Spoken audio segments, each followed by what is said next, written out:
کی اتباع کے صدقے میں اگر ہم اتباع محمد کریں گے تو ہم بخشے جائیں گے، اللہ بھی ہم سے محبت کرے گا۔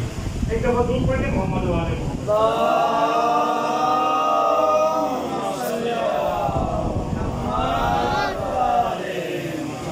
بات کچھ سمجھ آ رہی ہے؟ ہم کہاں سے چلے، کہاں کہاں جا رہے ہیں؟ تو اتباع محمد صلی اللہ علیہ وآلہ وسلم اللہ کی محبت حاصل کرنے کے لیے پہلی شرط۔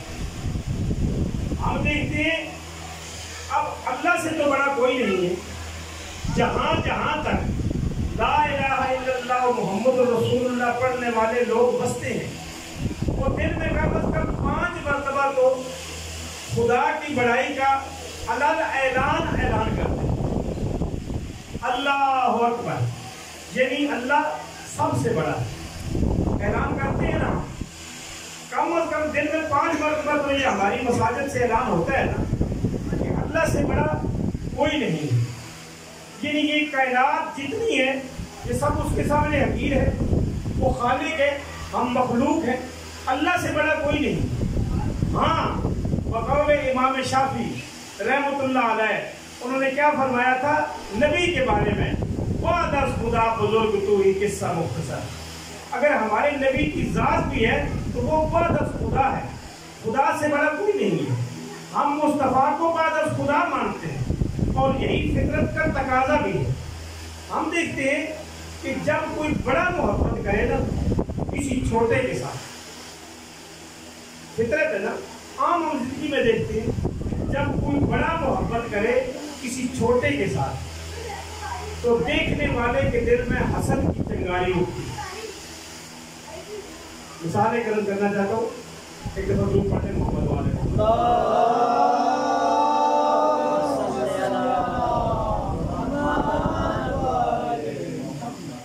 یہ درس کربلا ہے جہاں ایک 6 ماہ کا بھی سپاہی ہے اور ایک 80 سال کا بھی سپاہی ہے۔ تو میں مثال عرض کرنا چاہتا تھا، یہ ہمارے گلی محلوں میں صفائی کرنے والے لوگ ہوتے ہیں، ہمارے ضبط کے مطابق جو ہمارا ضبط کچھ نہیں ہے، گناہگار لوگ، ہم ان کو اپنی نظروں میں بہت چھوٹا گردانتے ہیں جو صفائی کرنے والے، ایسے ہی چھوٹا گردانتے ہیں جو صفائی کرنے والے پہ جھاڑو پھیرتے ہیں۔ حالانکہ اگر اسے ایک اعلیٰ نظر سے دیکھا جائے تو چھوٹے کو ہم میں جو گند پھیلاتے ہیں وہ تو صفائی کر لیا، وہ تو ہمارے لیے راستے صاف کرتے ہیں، لیکن ہم ان کو اپنے ظرف کے مطابق اس معاشرے میں چھوٹا سمجھتے ہیں۔ اگر کوئی ایک گاؤں کا چودھری نا وہاں سے گزر رہا ہو یا کوئی بڑا آدمی گزر، تو وہ ایک جھاڑو پھیرنے والا اسے آگے سے کہے نا چودھری صاحب السلام علیکم، تو وہ دیکھنے والا جو ہے نا اس کے ذہن میں حسد پیدا نہیں، بلکہ وہ جھاڑو دینے والے کے بارے میں سوچے گا، اور جس بڑے کو اس نے سلام کیا ہے وہ اس کے بارے میں یہ سوچے گا ضرور کہ یار یہ 10-20 روپے سے گزرتے گزرتے دے دیتا ہوگا تبھی تو اسے سلام کر رہا۔ لیکن اگر وہی بڑا جو گاؤں کا بڑا ہے وہ کہیں جا رہا ہے اور آگے سے کہیں ڈپٹی کمشنر یا کمشنر آ جائے، وہ اپنی گاڑی روکے اس کا شیشہ نیچے کرے اور کہے چودھری صاحب کیا حال ہے، سلام کرے، تو دیکھنے والے کے دل میں حسد پیدا ہوگا، وہ کہے یار یہ گاؤں کا ایک بندہ ہے اور یہ کمشنر سے سلام کر رہے، اب یہ حسد کی آگ بنی۔ تو اس مثال دینے کا مطلب یہ تھا کہ جب اللہ کسی سے محبت کرے گا تو حسد پیدا ہوگا نا، دیکھنے والوں کی نظر میں حسد پیدا ہوگا، فطری عمل ہے۔ تو جب اللہ کہتا ہے نا کہ تو میری مصطفیٰ کی اتباع کر، میں تم سے محبت کروں گا، تو اسی لیے جو اس محبت کو دیکھ کے جلے نا، وہاں میرے نبی کے دور میں جو اللہ کی محبت صحابہ کے ساتھ جو تھی، اللہ کی محبت جو اہل بیت کے ساتھ تھی، نبی کے چاہنے والوں کے ساتھ، جب اللہ کی محبت دیکھی تو انہوں نے اسلام کا لبادہ اوڑھا اور